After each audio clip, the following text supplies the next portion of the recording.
Kamusta mga balibulista?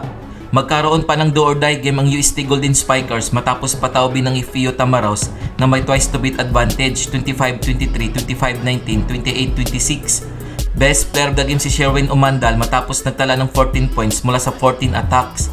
Kung bago ka pa lamang sa channel na to, mag-like na at subscribe.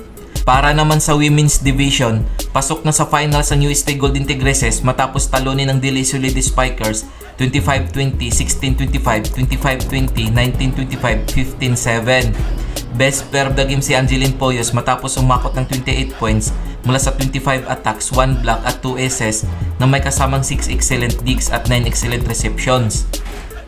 Heto ang semifinals do or die game schedule ngayong May 8, 2024 na gaganapin sa Smart Araneta Coliseum. Maglalaban ang inyo Lady Bulldogs at FEU Lady Tamaraws alas 4 ng hapon. Kung nagustuhan mo ang video na to, mag-like na at subscribe.